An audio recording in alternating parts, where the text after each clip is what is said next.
너희 하나님 여호와를 송축하라 라는 제목으로 하나님의 말씀을 증거하겠습니다.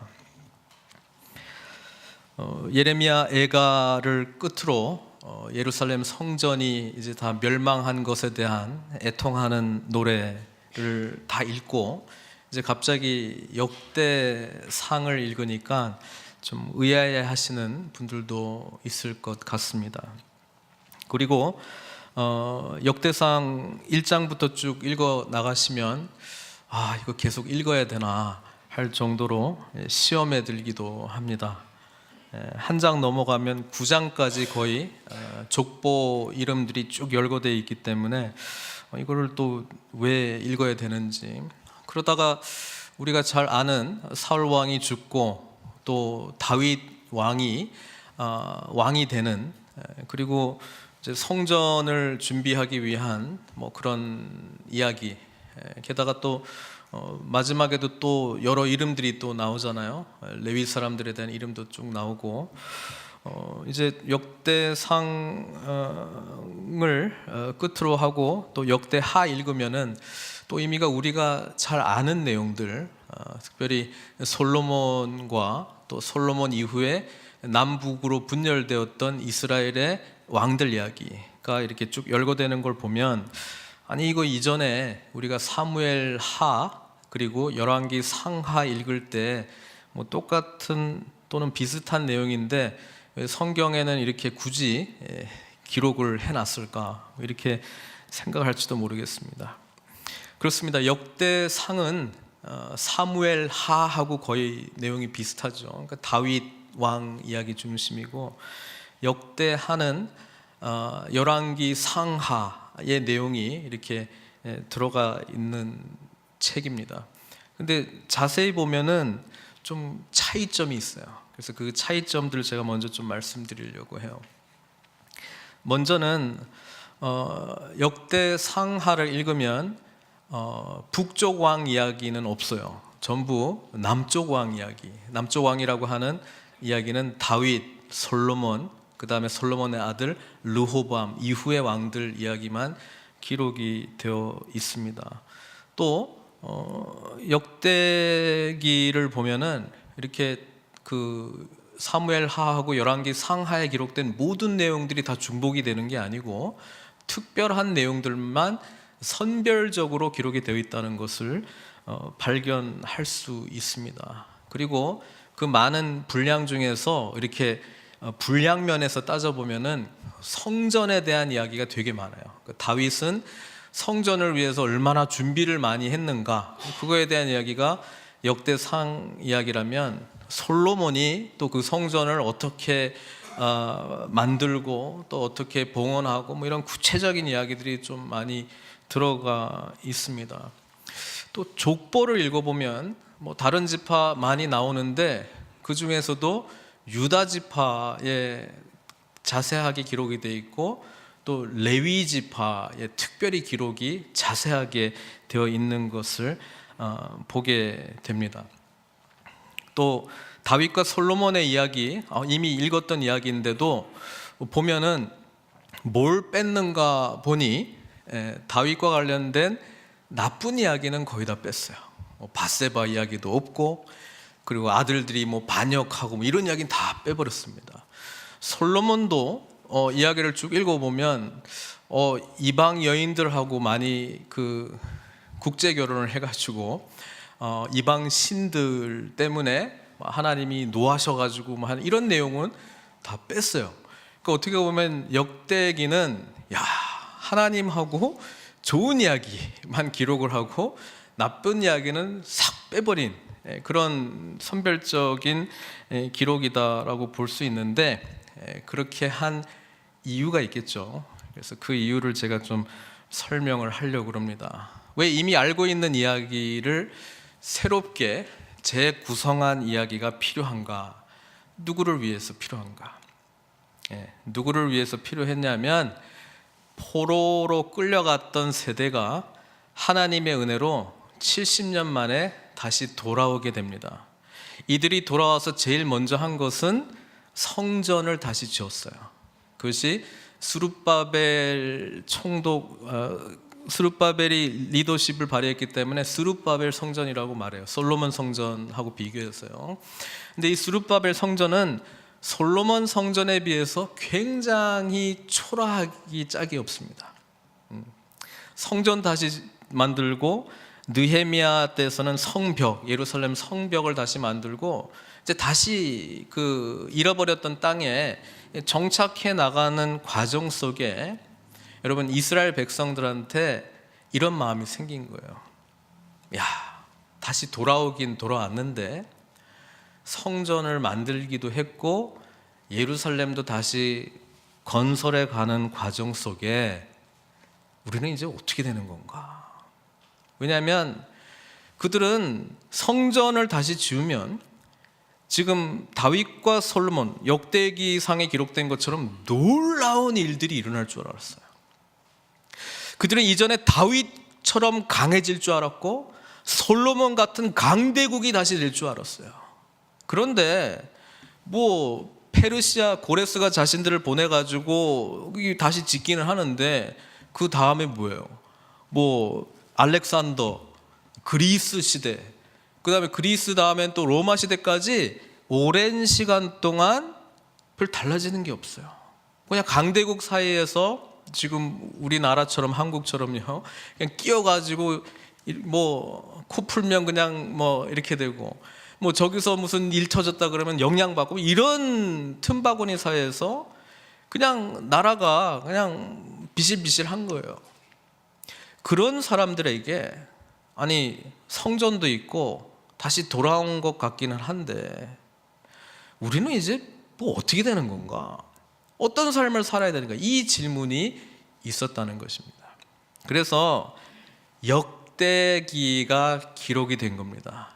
역대기는 과거에 일어났던 사건들을 다시 재구성을 하면서 하나님 백성으로서 우리가 누구인지, 그리고 무엇을 했는지, 무엇을 해야 되는지, 무엇을 소망해야 되는지를 다시 깨닫게 해주는 역사서입니다. 이런 관점에서 저는 우리 믿는 자들이 늘 역대기의 마음을 가지고, 역대기 기자의 마음을 가지고 우리가 경험했던 삶을 항상 재구성해야 될 줄 믿습니다. 그게 바로 하나님의 관점에서 우리가 누구이고 어디를 향해서 나아가는가의 메시지를 그려주고 있기 때문에 그렇습니다. 그래서 아까 그 사무엘 하 그리고 열왕기 상하하고 역대 상하를 제가 비교를 했는데요, 가장 큰 차이는 사무엘 상하하고 열왕기 상하는 선지자의 시각으로 기록이 됐고 역대 상하는 제사장의 시각으로 기록이 되어 있다라고 하는 겁니다. 아니 그게 뭐 어쨌다는 거예요? 그게 아주 중요합니다. 잘 들으세요. 여러분 사무엘 상하, 열왕기 상하를 쭉 읽어보면은요, 기준이 신명기 사관이라고 불려요. 신명기 사관이 신명기의 기초로 해서 역사를 기록을 했다. 여기 신명기 사관은 뭐냐? 간단합니다. 순종하면 복받고 불순종하면 어떻게 된다고요? 심판을 받는 거예요. 그거예요. 하나님의 말씀대로 순종하면 복받고 불순종하면 저주받는 거예요. 그게 신명기고 그게 율법이에요. 여러분 그래서 선지자의 시각으로 기록했다는 거는 이거예요. 다윗 이렇게 했네. 마지막에 결론이 이거예요. 근데 너 하나님 앞에 온전한 마음으로 간 것 같아. 체크. 그러면 선한 왕이 되는 거고요. 너 선한 왕이 되지 못했어. 근데 다윗이 그나마 선한 왕의 대열에 들어갔기 때문에 솔로몬 이후의 모든 왕들에 대한 평가가 이렇게 끝나잖아요. 다윗의 길로 갔다 안 갔다를 가지고 그 왕을 평가를 해버립니다. 무슨 말인지 알겠죠? 그러면 그 평가의 결론이 뭐예요?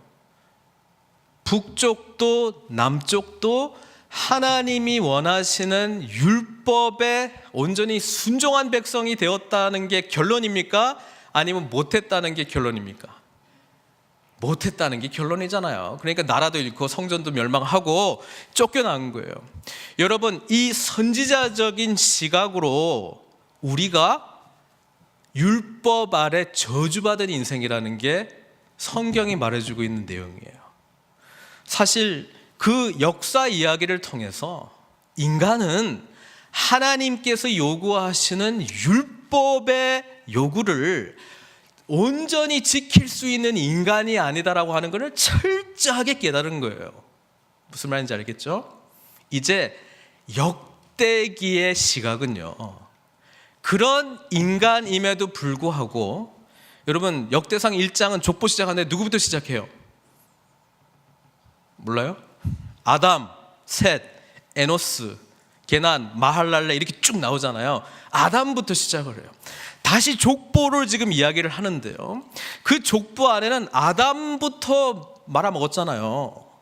아담부터 죄를 범했잖아요. 그러니까 아담 이후에 기록된 모든 인간은 사실은요, 죄 가운데 있는 인간이에요. 그런데도 나중에 9장 보면 다시 돌아오게 된 백성들 그냥 조목조목 적잖아요. 그 돌아오게 된 백성들은 뭐 선한 사람들입니까? 아닙니다.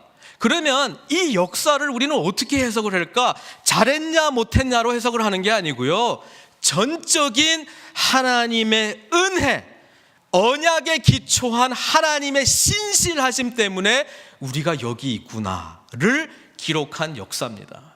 그래서 역대상에서 제일 중요한 언약은요, 다윗 언약입니다. 다윗 언약. 여러분, 다윗 언약이 뭐예요? 다윗 언약이 하나님께서 다윗이 어느 날 갑자기 이렇게 왕이 됐어요. 그래서 침대에서 딱 자고 있는데 잠이 안 와요. 불면증에 걸렸어요. 왜 그렇습니까? 하나님의 언약궤는 천막에 있는데 나는 이렇게 백향목으로 만들어진 궁에서 편안하게 누워있는 게 용납이 안 되는 거예요.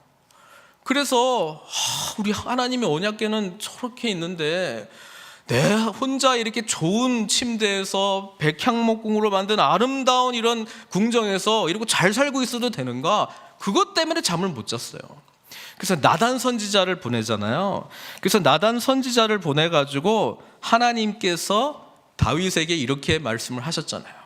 야, 내가 이때까지 너희 뭐 선조들한테 나를 위해서 집 좀 만들어 달라고 한 적이 없는데 네가 나를 위해서 집을 만들려고 그러느냐?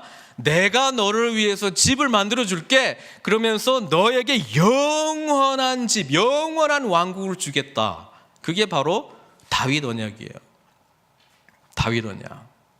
그래서 지금 이 역대기는 어떤 거냐면 그 약속하신 하나님께서 비록 포로로 끌려가고 버려지고 나라도 망하고 성전도 다 없어진 이 민족에게 그 다윗 언약을 기억하셔서 다시 그 다윗의 후손들을 리더로 세우고 하나님의 나라를 영원한 나라로 만들어주겠다라고 하는 그 약속에 대한 결과로서 포로로 끌려갔던 백성들이 다시 돌아왔다라고 하는 이야기를 해주는 거예요.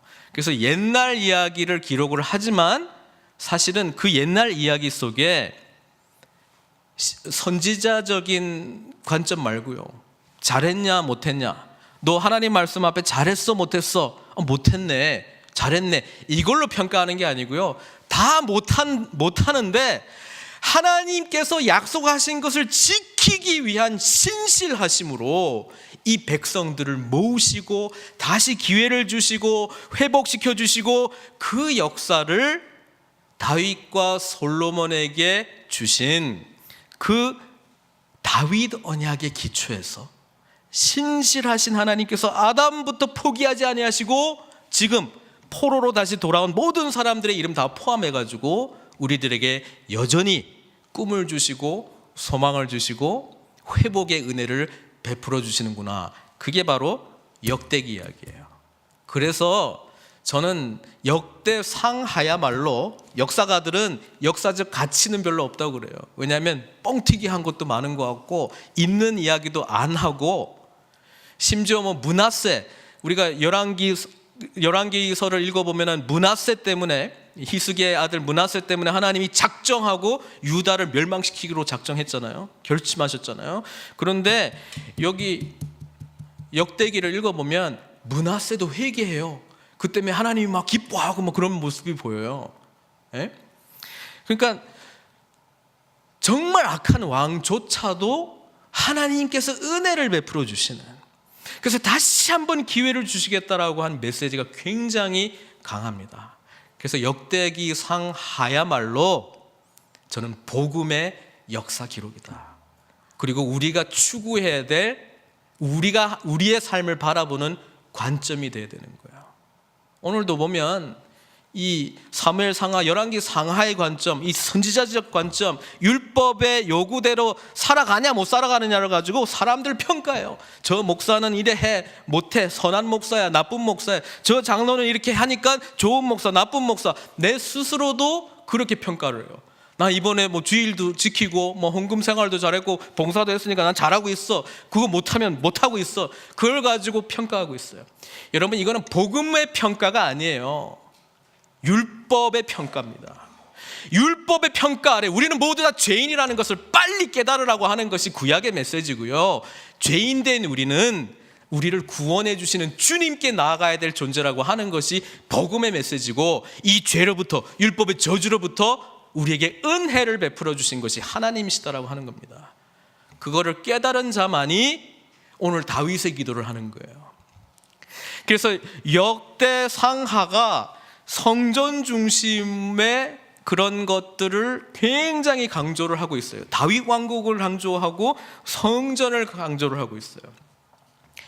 다윗 왕국과 성전이 하나 모여지면 뭐가 되는 거예요? 예수님이 되는 거잖아요. 다윗 왕국은 앞으로 도래할 메시아 왕국에 대한 예표로서 기록이 돼 있어서 정말 앞으로 우리는 이런 다윗 왕국과 같은 메시아 나라가 올 것이다라고 하는 소망, 그리고 성전이 온전히 만들어질 것이다라고 하는 이 이스라엘 백성들의 정체성을 다시 깨닫게 해줬는데, 이 다윗의 후손이고 메시아 왕국을 세우시는 분이 예수님이시고, 또 예수님 스스로가 내가 뭐라고 말씀하셨어요? 성전이라고 말씀하셨잖아요. 이 성전을 헐라 내가 사흘 만에 세우리라. 그러니까 성전과 메시아 왕국이 다 이렇게 겹치는 분이 예수님이에요. 그래서 성전 중심, 다윗 왕국 중심의 이 기록은 오늘 복음을 받아들인 우리들에게는 복음 중심의 삶을 살아야 된다라고 하는 메시지를 강력하게 말씀해주고 있는 거예요. 아니, 성전이 예수님이라고 하는 게 있어요? 있어요. 우리 계시록에도 기록이 되어 있어요. 이거는 처음부터 하나님이 가지고 계신 개념이고 계시록까지 끌고 가는 개념이에요. 새 하늘과 새 땅이 만들어지고 새 예루살렘이 오는데요. 계시록 21장 22절에 보니까 성 안에 내가 성전을 보지 못하였으니 이는 뭐라고요? 주 하나님 곧 전능하신 이와 및 어린 양이 그 성전이었더라. 그래서 여러분, 우리 구약 읽을 때 성전 나왔다 그러면 예수님하고 연결시켜서 생각하셔야 되는 거예요. 예? 다윗 왕국 이야기 나왔다 그러면 메시아의 나라가 어떤 나라가 될 것인가를 봐야 되는데, 역대 상하를 읽어보면은 잘했냐 못했냐의 관점으로 되어 있으니까 인간적인 잘못한 거 다 드러나 있잖아요. 근데 역대기의 기록을 보면은 하나님의 신실하심 속에서 처음부터 아담이 죄를 범하고 온 인류에게 죄가 왔던 그 시점부터 지금까지 뭐 나라 다 망하고 뭐 성전도 다 망하고 포로로 끌려간 백성조차도 하나님이 신실하셔가지고 다시 돌이키시고 다윗의 그 영원한 메시아 나라를 만들어 가시는 그 하나님을 보면서 우리 자신에게는 절망했지만 여전히 일하시고 여전히 용서하시고 여전히 신실하신 하나님께서 어떻게 그분의 왕국을 만들어 가시는가, 그거를 바라보면 우리는 소망을 갖게 된다는 거예요. 그래서 오늘 29장 역대상 마지막 장에 이 다윗이 우리들에게 어떤 반응으로 하나님께 나아가야 될지를 가르쳐주고 있어요. 10절부터 기도거든요. 다윗의 기도인데 감사 기도이고 하나님께 대한 찬양 기도이고 또 간절히 구하는 기도 제목이 있어요. 다윗의 기도가 우리가 앞으로 도래할 메시아 나라를 바라보면서 하나님의 율법을 인간의 노력으로는 감히 할 수 없는 우리, 죄인됨을 깨달은 우리, 그래서 은혜를 받고 복음으로 말미암아 새 생명 얻게 된 우리는 이제 어떠한 삶을 살아가야 되는가에 대해서 너무나 분명하게 말해주고 있어요. 그건 다름 아니라 예배자의 삶을 사는 겁니다. 예배자의 삶을 사는 겁니다. 여러분 29장 10절 보세요. 다윗이 온 회중 앞에서 여호와를 송축하여 이르되 우리 조상 이스라엘의 하나님 여호와여 주는 영원부터 영원까지 송축을 받으시옵소서, 이렇게 이야기를 합니다. 예배의 대상이신 하나님을 부르짖고 하나님 앞에 나는 예배하는 자입니다, 이렇게 선언하는 것입니다. 여러분 예배자에게는 두 가지가 나타나게 돼 있어요. 진실된 예배자는 하나님이 진실로 누구인가에 대한 분명한 고백이 있어요. 그것이 헛된 고백이 아니고 외식적인 고백이 아니고 정말로 그런 하나님이라고 믿고 고백을 해요. 그래서 11절 12절 이것도 암송하시면 좋겠습니다. 우리 하나님이 누구신지 이렇게 압축적으로 다 모아놨어요. 여호와여 위대하심과 권능과 영광과 승리와 위엄이 다 주께 속하였으니 천지에 있는 것이 다 주의 것이로소이다. 여호와여 주권도 주께 속하였사오니 주는 높으사 만물의 머리이심이니이다. 비록 우리가 포로로 끌려갔고 나라도 멸망하고 성전도 없어지고 70년 동안 우리 정체성이 뭔가 고민하고 있었지만 하나님 이 모든 것을 주권하고 계셨군요. 하나님께서 모든 위대하심과 권능과 영광이 있으셨군요. 그래서 이방왕 고레스조차도 우리에게 명령을 내려서 다시 돌아가게 하고 그 다음에 성전을 다시 지을 수 있는 재물도 다 주시겠다고 하고 빼앗았던 성전의 모든 기구도 다시 반납하고 하나님이 다 통치하고 계셨군요. 그리고 우리가 지금 받게 된 이 모든 부귀는 주님께서 주신 것입니다.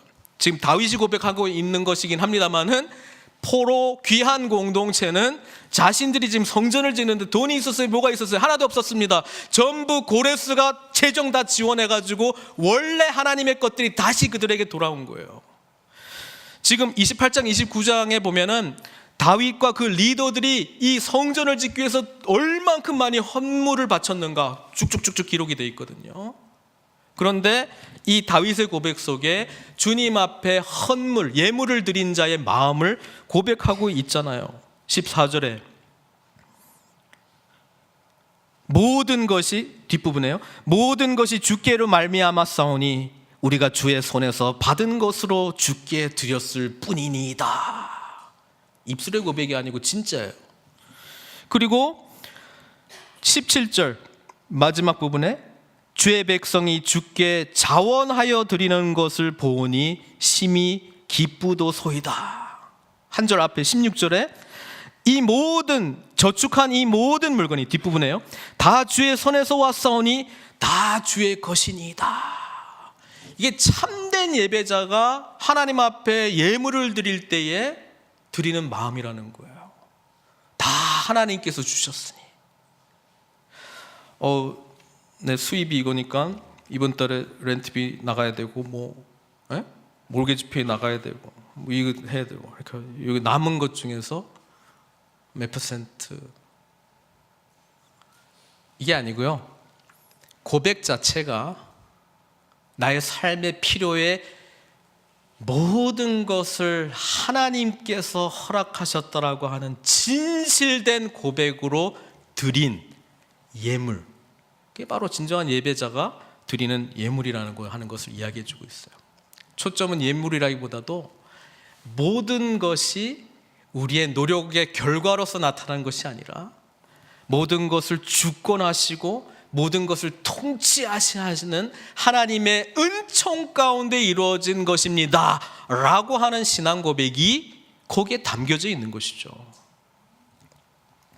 그러고 난 다음에 하나님이 누구신가에 대한 고백이 나오고 감사가 나오고 내가 누구인가를 알게 돼요. 진실한 예배자는 하나님이 누구신가를 알고 그 하나님을 찬양하고 고백하고요, 그 다음 내가 누군 줄 알아요.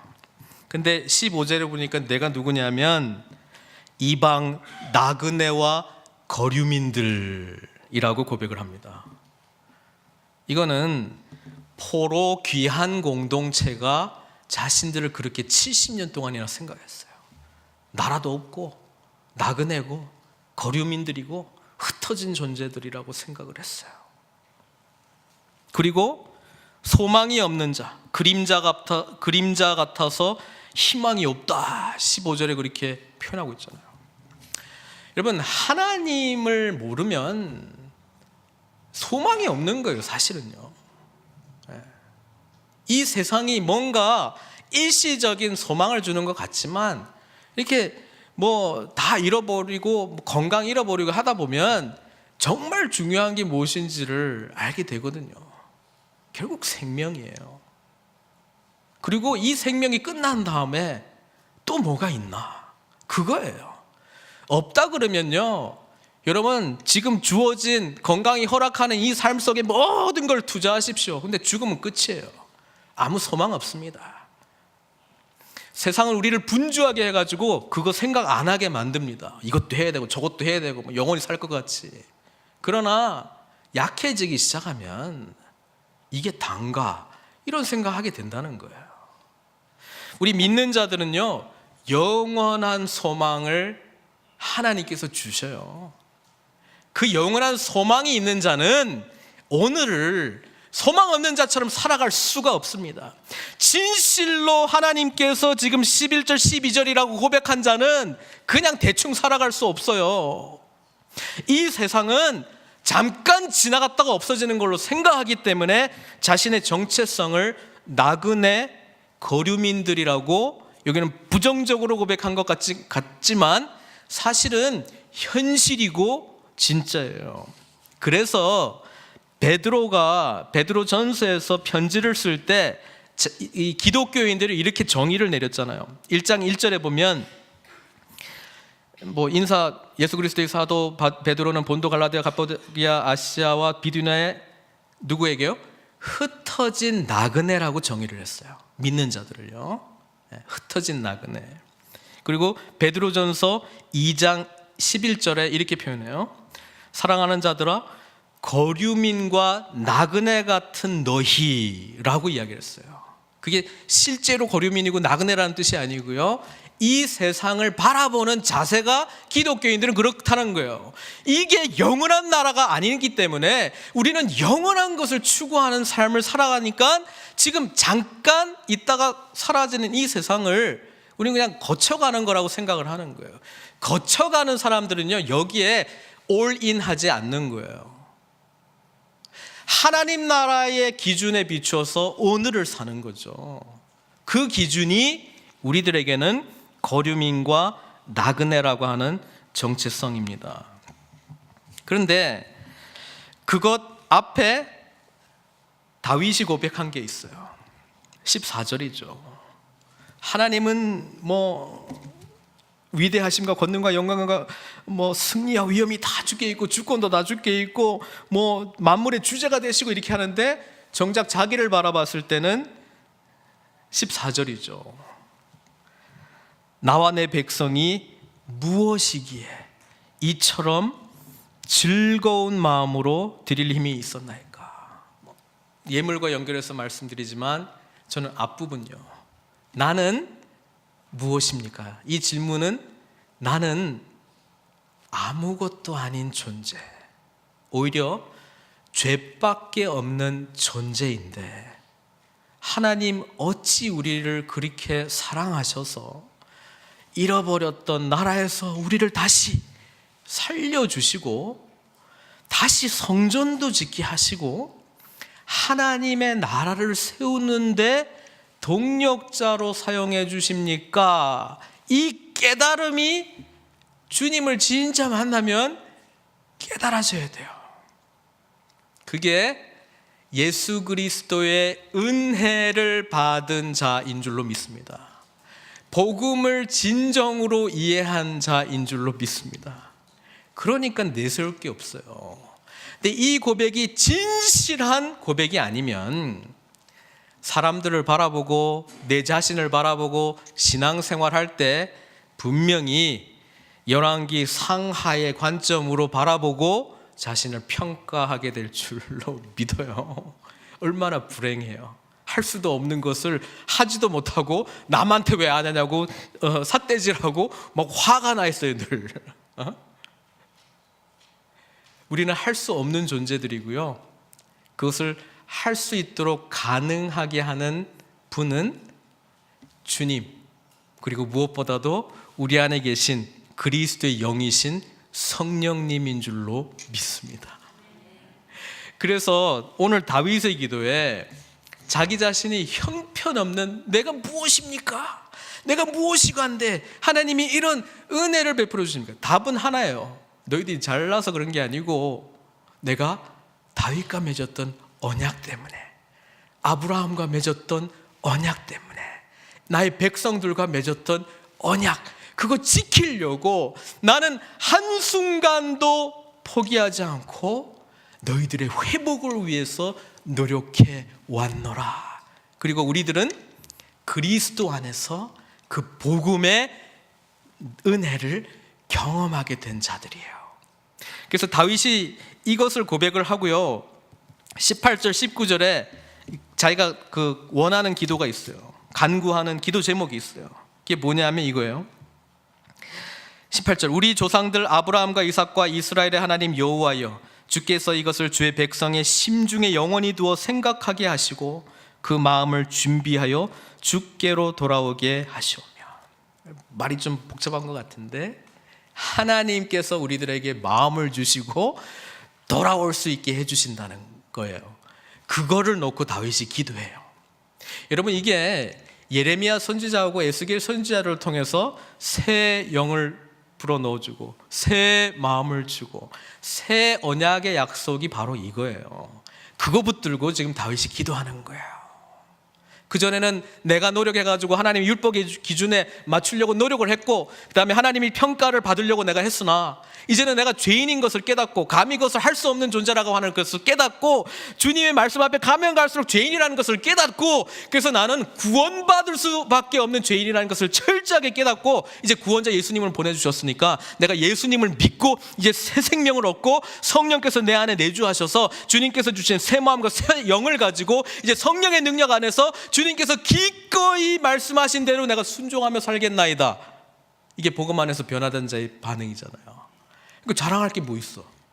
자에게 한 게 하나도 없는데. 나의 나 된 것은 전적으로 하나님의 은혜고 이 마음 갖게 된 것도 주님께서 주시는 은혜 때문에 된 것이기 때문에 우리가 할 수 있는 유일한 반응이라고 하는 것은 하나님을 찬양하고 주님께 감사하고 예배자의 반응을 보이는 것 뿐이에요. 그래서 이 세상 살아갈 때 그 예배의 맛을 아는 자, 복음의 능력 가운데 살아갈 줄 믿습니다. 하나님의 은혜를 경험한 자, 율법이 요구하는 것을 감히 살아가는 자기 자신을 발견하게 될 줄 믿습니다.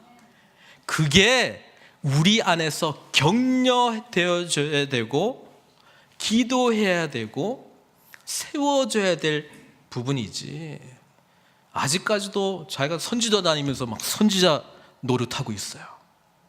예?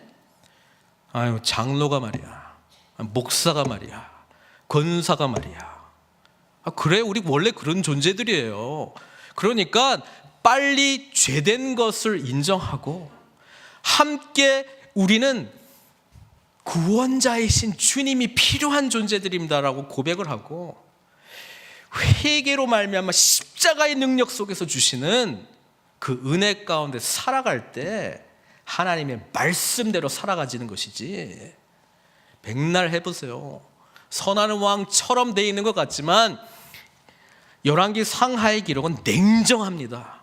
그런 다윗일지라도 밧세바 있지, 뭐 가족은 완전히 풍지박산됐지, 그런 솔로몬일지라도 부인들 때문에 이방 우상 숭배하고 히스기야 하나님 앞에 막 은혜 있고 믿음 있는 것 같이 보이지만 결국 기도 안 해도 되는 기도 해가지고 므낫세 나가지고 나라 말아먹은 거 아닙니까? 냉정하게 기록합니다. 하나님의 그 냉정한 잣대 아래서는 어떤 인간도 자유할 수 없습니다. 말씀을 정리하려고 합니다. 역대기 상하는 성전 중심이에요. 다윗 왕국 중심이에요. 근데 이 모든 것이 예수님께로 귀결되어 있어요. 근데 성전을 꼭 예수님만 생각 안 하셨으면 좋겠어요. 왜냐하면 성경은 우리도 성전이라고 이야기합니다. 고린도전서 3장 16절은 너희가 하나님의 성전인 것과 하나님의 성령이 너희 안에 계시는 것을 알지 못하느냐. 여러분, 우리가 예수님에 대해서 공부하면 가끔 착각하는 거 있어요. 예수님이니까 그렇게 하시는 거지. 여러분, 신앙생활은요 그리스도를 닮아가는 거예요. 그래서 예수님께서 하신 모든 것은 우리들도 해야 되는 거예요. 그래서 예수님에 대해서 배우는 거예요. 예수님이 성전이셨습니까? 성경은 우리도 성전이라고 이야기를 하고 있습니다. 예수님께서 하늘나라를 선포하셨습니까?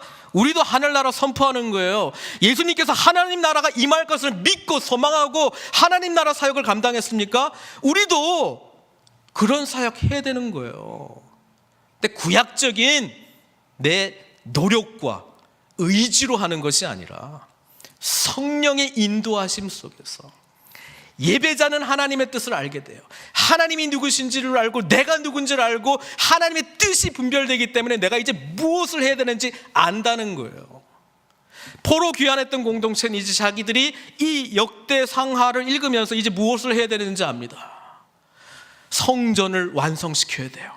그때는 물리적인 성전을 완성시키는 메시지로 알아들었겠지만 예수님 중심의 삶을 살아가야 된다는 것을 말씀하고 있고요. 예수님 중심의 삶을 오늘 복음 시대에 살아가는 저희들이 살아갈 때는요, 성전이 우리 가운데에 예수 그리스도의 몸된 교회 안에서 온전히 이루어져서 이 교회 공동체를 통해서 하나님 나라의 비전이 계속 이어지도록 해야 나가는 것이 우리가 해야 될 일이라는 거예요. 여러분, 이 메시지 없이 신앙생활 하기 시작하면요 굉장히 기복적인 신앙생활로 갈 수밖에 없어요. 어디로 가야 될지 그림은 없지. 지금 내가 힘들고 필요한 거는 있지. 예수님, 하나님, 성령님 계시다고는 하지. 그런 은혜도 잠깐 경험했지. 그럼 뭐 할 거예요? 나 필요 채워달라고, 나 기도 응답 달라고 거기에 매진할 거 아닙니까? 그게 필요 없다는 거 아니에요. 해야 돼요. 그러나 정말 이 세상을 잠깐 왔다가는 거류민으로 나그네로 진짜 믿는다면 영원한 것을 두고 오늘 이 세상을 살아가는 진정한 나그네로, 진정한 거류민의 모습으로 하나님 나라를 위해서 살아가야 되는 것 아닙니까? 여러분, 이 큰 그림 놓치지 마시고요, 말씀 안에서 내 자신을 향한 하나님의 메시지를 들으시기를 바랍니다. 아담부터 긴 족보 그 가운데 우리 이름도 포함되어 있습니다. 잘나서요? 아닙니다. 죄인된 우리를 구원하시고자 하는 하나님의 전적인 의지와 은혜 때문인 줄로 믿습니다. 신실하신 하나님께서 우리를 그 명단에 포함시켜 주셨다면 이것은 자랑하라고 있는, 남한테 뭐 비교해서 거 봐, 나는 너보다 앞에 기록이 돼 있어, 이거 하라고 돼 있는 게 아니고 은혜로 반응하는 참된 예배자의 삶으로 우리를 부르신 줄로 믿습니다. 이 믿음 안에서 함께 나아가시는 저 여러분들 되시기를 주님의 이름으로 축원드립니다. 같이 기도하겠습니다. 사랑의 하나님, 감사합니다. 우리를 향하신 신실하신 하나님을 찬양합니다. 죄 가운데 있는 우리들에게 소망을 주시고 새 생명 주시고 하나님 나라를 향한 놀라운 비전을 주심을 감사드립니다. 이 세상 잠깐 있다가 사라지는 존재들이 아니라 하나님의 영원한 생명책의 족보에 기록이 되어 주님 나라를 위하여 헌신했노라. 주님 비전 품고 하나님 아버지 은혜 받은 자로 참된 예배자의 삶을 살았노라. 주님 앞에 영광 돌리는 저희들 다 될 수 있도록 은총 베풀어 주시옵소서. 우리의 삶이 여호와를 향한 송축으로, 찬양으로, 감사로 넘쳐나게 하옵소서. 예수님의 귀하신 이름으로 기도드리옵나이다.